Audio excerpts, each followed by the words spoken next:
poi non è che non sia successo proprio niente o che non cambi mai niente. Io credo che negli ultimi mesi abbiamo visto cambiare moltissime cose, mentre negli ultimi 15-16 anni sembrava veramente che non potesse cambiare più nulla.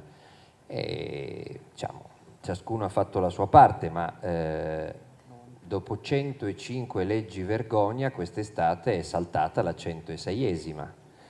Perché la legge Bavaglio è la prima legge vergogna che Berlusconi ha dato ordine ai suoi di approvare e che non è stata approvata e che ora è desaparecida, tant'è che il capo dello Stato ci fa pure dello spirito. Non è stato merito suo se la legge è scomparsa dalla scena politica, visto che lui le ha sempre firmate tutte,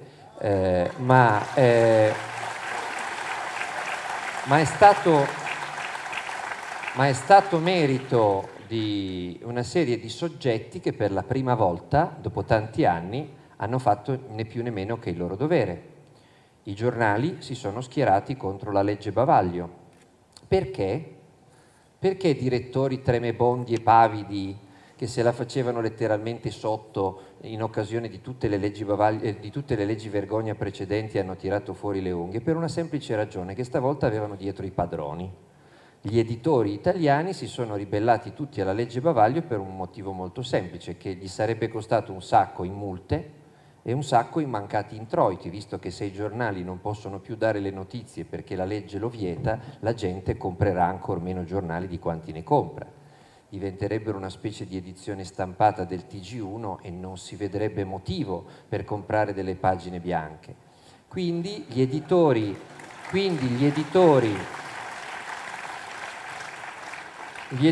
per difendere la loro sacrosanta bottega hanno spalleggiato questa battaglia, i direttori hanno trovato il coraggio di farla, mentre in altre circostanze collaboravano all'approvazione delle leggi vergogna, chiamandole con nomi sbagliati per non far capire alla gente che cos'erano. L'ultimo esempio è il processo breve, che è una truffa linguistica, nel senso che non è un processo breve, è un processo morto, ma i giornali, a furia di scrivere processo breve, hanno introdotto nell'opinione pubblica l'idea che ci sia in gestazione una legge per abbreviare i processi.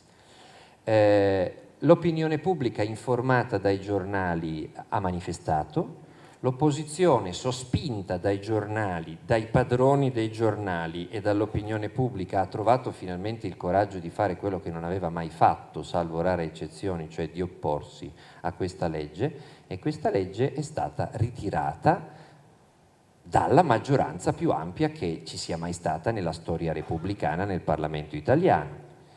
E Fini ha preso coraggio proprio da quello smacco per venirsene via dal PDL o per farsi sbattere fuori dal PDL proprio sui temi della legalità, nel momento in cui vedeva plasticamente nelle piazze che c'erano persone interessate all'argomento e che c'era nei giornali un moto di opinione interessato all'argomento, e quando i giornali, l'opinione pubblica fanno il loro mestiere, l'opposizione è costretta a farlo e persino dalla maggioranza si staccano dei pezzi. Quindi voglio dire, è una novità assoluta in questi 16 anni ed è sicuramente una vittoria di tutta la stampa libera, ma soprattutto di quelli che non hanno avuto bisogno che il loro padrone gli dicesse combatti quella legge, perché noi abbiamo la fortuna di non avere dei padroni e quindi abbiamo combattuto anche le altre di leggi vergogna, quelle che gli altri giornali camuffavano per farle passare.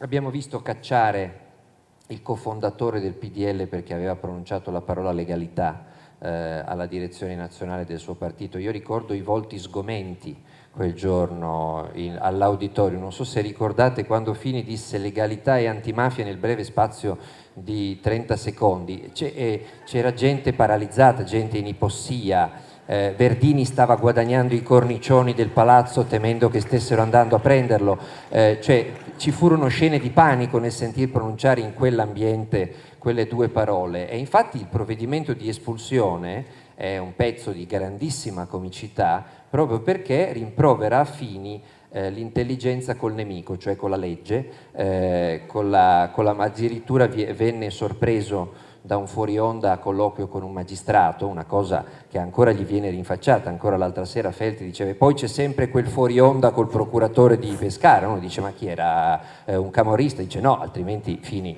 sarebbe tra i propri viri che espellono quelli che parlano di legalità. Quindi il problema era che stava parlando con un procuratore che non faceva parte della cricca, tra l'altro, quindi aggravante. Per tutta l'estate abbiamo fatto poi un titolo, C'è vita nel PD, perché ci siamo domandati: ma mentre sta cambiando tutto, no? Mentre sta cambiando tutto, che cos'ha da dire il PD? È interessante, dovrebbe essere interessante, se eventualmente avesse delle idee, conoscerle. Per tutta l'estate, io ricordo, io vado raramente in redazione perché sono una trottola, quindi meno male che appunto c'è chi dirige questo giornale, perché altrimenti, se dipendesse da me, il giornale non uscirebbe mai. Per fortuna Padellaro fa il direttore per davvero e lo fa benissimo, come è già stato sottolineato prima, e senza di lui il giornale letteralmente non uscirebbe. Ma una volta, quest'estate, passando in redazione, vedevo dei colleghi agitati perché erano arrivate le 8 della sera e non erano ancora riusciti a trovare un leader del PD che dicesse qualcosa, ma non perché non volevano dire, semplicemente perché le loro segreterie telefoniche emettevano suoni di ceppo non indoeuropeo, cioè erano tutti in località piuttosto esotiche, non avevano lasciato nemmeno uno a guardia del bidone, per cui nell'estate in cui cambiava tutto nella politica italiana non c'era nessuno che dicesse qualcosa. Quando poi sono tornati, veniva quasi da rimpiangere quando stavano in vacanza, perché purtroppo hanno ricominciato a parlare. Cioè, sembra quasi di picchiare un bambino quando fa la pipì, appunto, ma insomma è abbastanza doloroso dover ricordare le prime uscite dal ritorno delle ferie. Intanto l'uscita di Bersani, che dopo aver riflettuto per tutta l'estate è tornato e ha detto, appunto veniva ricordato prima, pur di buttare fuori Berlusconi siamo pronti a tutto, anche a un governo Tremonti, che è come se Obama qualche anno fa avesse detto: io non mi candido, ragazzi, però pur di cacciare Bush siamo pronti a tutto, anche a un governo Cheney o a un governo Condoleezza Rice o a un governo Rumsfeld. Gli avrebbero preso la temperatura e l'avrebbero fatto visitare da uno bravo, perché per liberarsi di Bush e trovarsi il suo clone sarebbe stato veramente poco sugo, insomma. Invece da noi abbiamo gente che parla così, dopo aver pensato per un'intera estate. Ci sono casi proprio di ernia al cervello. Dopo queste pensate partoriscono queste trovate. Poi ha scritto una lunga lettera a Repubblica che si concludeva con "e noi suoneremo le nostre campane", che è una battuta felice, se non l'avesse già fatta Pier Capponi alcuni millenni or sono, e che è totalmente asincrona rispetto alla realtà di quello che sta succedendo, perché uno dice: ma cosa voleva dire "noi suoneremo le nostre campane"? Poi ha detto: lanceremo una campagna porta a porta in settembre. Gli ho fatto i complimenti, perché evocare contemporaneamente Bruno Vespa e il Cepu in uno slogan del Partito Democratico ci vuole proprio dello studio, bisogna proprio prendere dei consulenti bravi per l'immagine, per riuscire a intercettare entrambe le negatività, il Cepu e Vespa, con una sola battuta. Dopodiché, se uno va a vedere la fine che stanno facendo i due guru della cosiddetta sinistra riformista degli ultimi anni, che la sinistra riformista degli ultimi anni, io sono di Torino, ho la sfortuna di avere il sindaco Chiamparino, i due guru di questi Chiamparini qua erano Marchionne e Tony Blair. Marchionne perché aveva questo maglione molto affascinante, molto riformista tra l'altro come maglione. Adesso praticamente manca solo che si mangi gli operai proprio con i suoi denti, e poi a completare. Allora stanno scoprendo Marchionne, hanno un disorientamento perché gli manca il guru. L'altro guru era Tony Blair, ne parlo al passato perché in Inghilterra l'hanno cucinato come meritava. Adesso non osa neanche più uscire di casa perché gli tirano di tutto, e quindi è venuto meno anche l'altro guru del riformismo internazionale. mentre Berlinguer, diciamo, che ha dato da mangiare a intere generazioni di suoi successori, perché se non ci fosse stato lui sarebbero tutti scomparsi, lo avevano archiviato come un vecchio rincoglionito che parlava di questione morale, che quindi andava seppellito una seconda volta. Berlinguer Enrico, ricordiamo Enrico. Parlo di Berlinguer Enrico, naturalmente, non degli imitatori dal cognome eccessivo che hanno poi fatto i ministri e hanno iniziato la distruzione dell'istruzione. Ho poi orecchiato recentemente che non sono più tanto entusiasti delle primarie, a cominciare da Veltroni, che è quello che le aveva messe nello statuto del Partito Democratico, per cui pare che non le vogliano più fare, perché temono che il loro candidato non le vinca. Mi pare un ottimo motivo per abolirle, naturalmente. Io abolirei direttamente gli elettori, in modo che così poi il loro candidato potrà finalmente vincere. Le primarie hanno questo di bello, che vince sempre quello sbagliato, ma costringono, se si fanno, il partito che dovrebbe avere almeno il 26%, stando agli ultimi sondaggi, a trovare un candidato che riesca almeno a pareggiare rispetto a uno, Vendola, che rappresenta un partito del 3%. Dato che temono di perdere anche con uno che rappresenta un partito del 3%, vogliono abolire le primarie. È chiaro che l'unica speranza è appunto che arrivi qualcuno da fuori rispetto ai partiti, perché dentro ai partiti appunto si riesce a partorire al massimo lo slogan di Pier Capponi oppure quello del CEPU.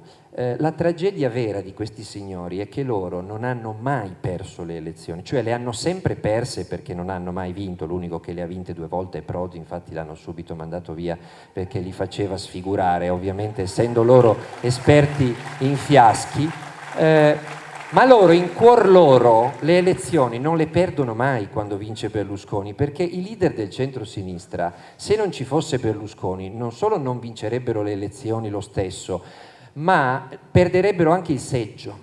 Cioè non troverebbero più nemmeno uno che col fucile puntato li va a votare, quindi loro devono sperare che Berlusconi, anche coi vermi, anche in condizioni di putrefazione, continui a restare al suo posto, perché se non ci fosse più lui con cui spaventare gli elettori per far votare per loro, non ne troverebbero più nemmeno uno. Loro le elezioni le vincono sempre, perché comunque sono sempre nello stesso posto, ed è ancora meglio stare all'opposizione perché si hanno meno responsabilità e poi non ti tocca governare. Quindi il problema è veramente la rimozione forzata di questo carrello di bolliti che continua a guidare un partito che continua a perdere voti e continua a parlare di vocazione maggioritaria. 4 milioni di voti hanno perso in 3 anni da quando parlavano di... Ma Veltroni, che parlava di vocazione maggioritaria, recentemente ha anche lui scritto una lettera, lui al Corriere della Sera, Bersani scrive a Repubblica, Veltroni al Corriere della Sera: se telefonassero a quei 3 o 4 che li cagano ancora, forse farebbero prima, invece di ammorbare intere pagine di giornali, mandassero delle email. Veltroni ha scritto una lettera intitolata "Vi spiego che cosa farei per il mio paese. Sei stato segretario dei DS e non hai fatto una mazza, sei stato segretario del PD e non hai fatto una mazza, sei stato vicepresidente del Consiglio e non hai fatto una mazza, adesso ci spieghi che cosa faresti, forse in un'altra vita te lo diamo la possibilità di tornare". Ecco, questo è il problema della classe dirigente che dovrebbe battere Berlusconi.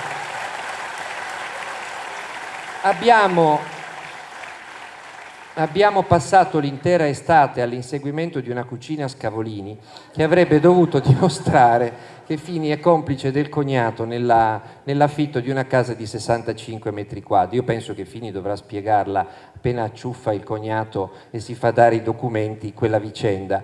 Ma l'idea che in questo paese sia diventato centrale il problema di dove è finita la cucina Scavolini comprata in un mobilificio nell'estrema periferia di Roma, un postaccio tra l'altro, deve essere anche una brutta cucina perché costa 4.500 euro, io non ne ho mai trovate per così poco quando ne cercavo a poco. Ecco, quando poi immagino che uno compra la cucina Scavolini a Roma per portarla a Monte Carlo, che spende più in spedizione che non in cucina Scavolini, mi domando come possa Fini avere fatto tutta questa carriera politica se è così stupido proprio negli affari. Ma ho apprezzato i 45 titoli di prima pagina del giornale di Libero sulla cucina Scavolini, fino a quando a un certo punto è venuto meno il super testimone, grazie anche al fatto che noi siamo andati a intervistarlo. Era un uomo distrutto, una larva umana, perché si era dimesso dal mobilificio, aveva fatto dimettere la moglie dal mobilificio perché era tenuto al segreto di Stato, se viveva nel mobilificio non poteva parlare della cucina Scavolini. Quando ha rovinato la sua famiglia perdendo 2 stipendi su 2, che erano gli unici che la sostenevano, per poter finalmente raccontare che aveva sentito dire che la cucina era destinata a Montecarlo ma non era pronta a giurarci perché non aveva niente di scritto, abbiamo mandato un nostro inviato a intervistarlo, e quest'uomo diceva: ma ho fatto una figura di merda perché tanto tutti mi prendono in giro perché mi sono dimesso per parlare della cucina di Fini, ma soprattutto perché se mi sentono i magistrati io non ho niente da dire. Adesso o lo fanno ministro dello sviluppo economico e la moglie la prendono alla pupa e il secchione, oppure altrimenti c'è veramente da dubitare anche della sua sanità mentale. Ma quando è venuto meno il super testimone, il giornale, che aveva fatto 45 prime pagine sulla cucina Scavolini diretta a Montecarlo, ha scritto: beh, può anche essere che la cucina non sia a Montecarlo, può essere che l'abbiano presa per portarla a Montecarlo e che poi durante il tragitto abbiano cambiato idea e l'abbiano portata da... Quindi voi immaginate queste cucine semoventi che vagano per l'Europa in autostrada in attesa che qualcuno gli dica dove diavolo devono andare a piazzarsi, alla fine vengono richiamate e ritornano a Roma. Questo episodio è molto interessante perché è emblematico del sistema dell'informazione. Noi ci siamo occupati naturalmente del caso Montecarlo. Marco Lillo ha rivelato i nomi dei fiduciari delle società estere che hanno comprato la casa che era stata donata da Enne da una nobildonna.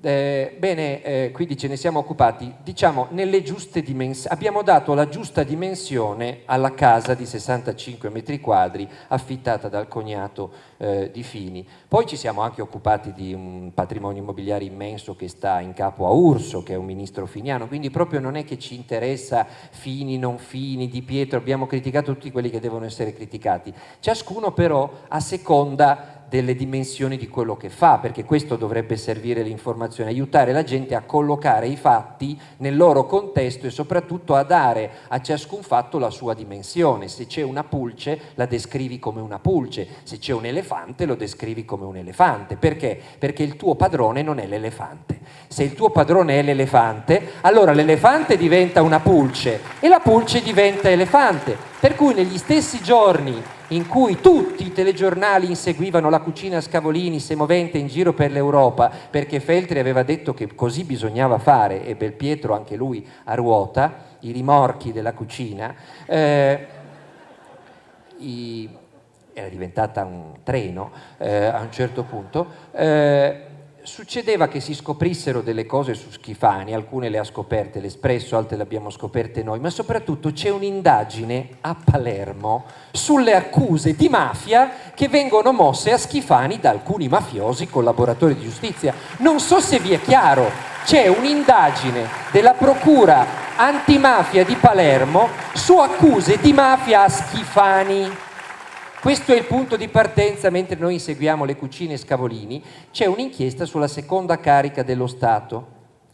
E dato che nessuno se n'è accorto, a Firenze Berlusconi e Dell'Utri sono di nuovo indagati per concorso nelle stragi del 93. Indagine che è venuta fuori perché i magistrati hanno chiesto la proroga delle indagini. Quindi in questo momento il Presidente del Consiglio è indagato per strage Milano, Firenze e Roma, insieme a Dell'Utri, noto bibliofilo. Ecco, queste notizie credo che siano del tutto sconosciute alla maggior parte degli italiani, che invece sanno vita, morte, miracoli e mattonelle di ogni singolo palmo della casa di Montecarlo. Per non parlare del fatto che Tuliani indossa anche una preziosa Ralph Lauren e ce lo ha rivelato chi. Le Ralph Lauren te le tirano dietro a 15 euro. non sapendo più che cosa inventare, gli hanno addirittura rimproverato di andare in giro non a torso nudo, ma con una Ralph Lauren, che è un segno veramente di miliardario, come se non bastasse la Ferrari, tra l'altro, per far vedere che è ricco il ragazzo. Ecco, questa è l'estate in cui le pulci sono diventate elefanti e gli elefanti sono diventati pulci. Nessuno ha saputo queste storie su Schifani e su Berlusconi e su Dell'Utri. E qua il problema qual è? Il problema è che a sinistra non si vede un leader, non solo che sia in grado di fare quell'opposizione che necessiterebbe, ma non c'è un leader che abbia il coraggio di parlare del fatto che Berlusconi ha dei processi per corruzione e un'indagine per mafia e che Schifani ha un'indagine a suo carico per mafia a Palermo. Cioè non c'è nessuno che ha il coraggio di dirle, a parte quello che viene definito il solito Di Pietro, perché essendo l'unico che queste cose le dice, si dice lo dice il solito Di Pietro, ma non è normale che si dica il solito Di Pietro, perché le dovrebbero dire tutti queste cose qua. Nemmeno il tanto celebrato Vendola gli ho mai sentito parlare dei processi a Berlusconi e a Schifani, anzi l'ho visto a braccetto con il famoso Don Verzé, che è uno che se non indossasse la tonaca si penserebbe che sia uno della criminalità comune, visto quello che ha combinato nella sua lunga carriera nei settori della sanità e non solo in questi. Ecco, questo è il nostro problema,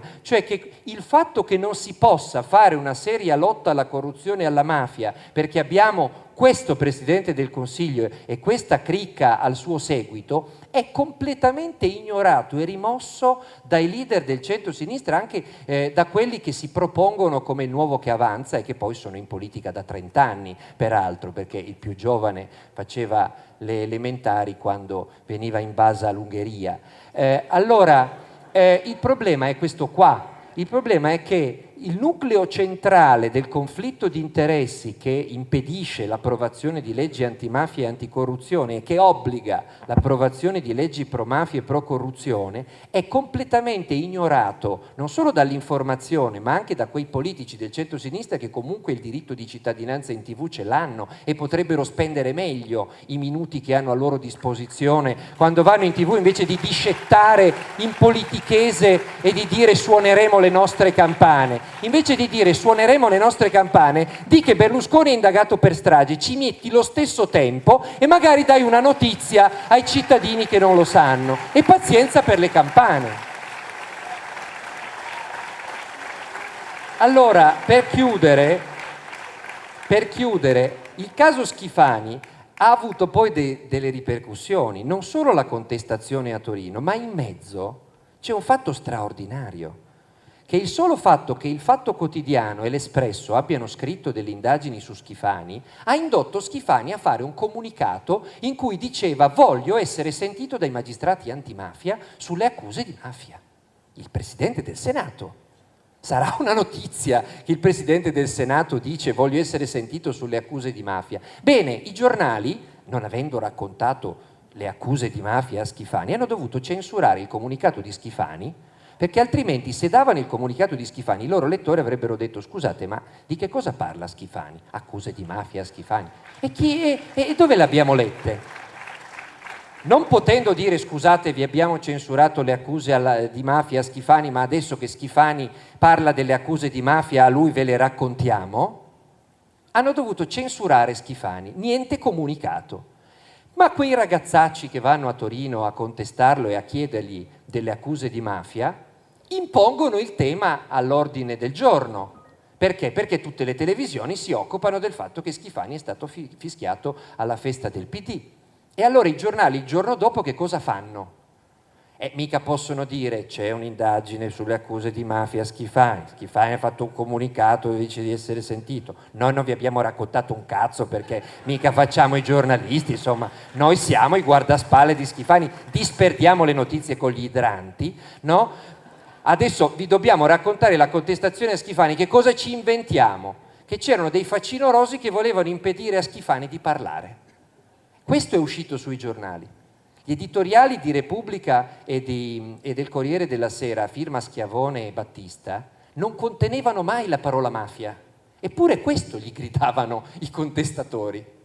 Dice, hanno voluto impedirgli di parlare.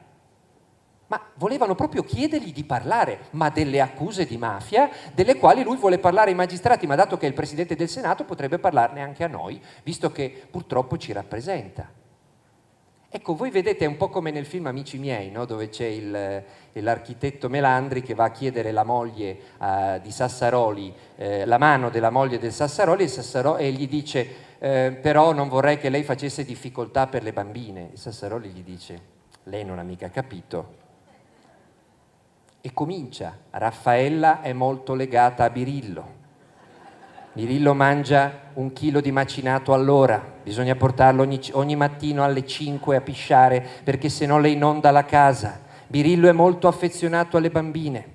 Le bambine sono indissolubilmente legate alla governante tedesca, severissima, in uniforme. Se lei prende Donatella, prende tutto il blocco. Ecco, qui bisogna censurare tutto il blocco, perché se si comincia a raccontare una cosa, bisogna poi spiegare ai propri lettori come mai non è stato raccontato l'antefatto e l'antefatto dell'antefatto. Infatti loro hanno censurato tutto, per cui non c'è un italiano che sappia per quale diavolo di motivo certa gente è partita da Palermo per andare a contestare Schifani a Torino, a meno che non ci siano dei pazzi che decidono di spendere il loro tempo o di perdere il loro tempo per un personaggio così insignificante.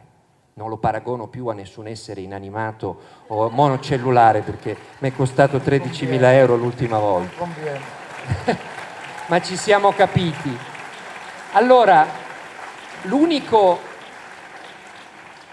motivo di ottimismo che dobbiamo avere è che proprio sono successe delle cose importanti, i fischi a Schifani sono una cosa importante, senza il fatto nessuno avrebbe saputo quelle cose, nessuno sarebbe andato a fischiarlo, non si sarebbe creato il problema, nessuno avrebbe avuto nemmeno la curiosità di andare su YouTube a vedere i filmati, a vedere che avevano il Fatto Quotidiano con un titolo che riguardava quelle indagini, il titolo dell'Espresso, cioè non si sarebbe attivato mai il meccanismo della autoinformazione. Quindi quando succedono le cose è importante. Io credo che in questo momento ci sia un certo disorientamento nella politica proprio perché c'è come la sensazione che la gente sappia più di quello che le racconta il TG1. C'è come la sensazione che nonostante tutte le censure qualcosa stia trapelando e quindi sono tutti terrorizzati e quando sono terrorizzati reagiscono male, addirittura alcuni confessano.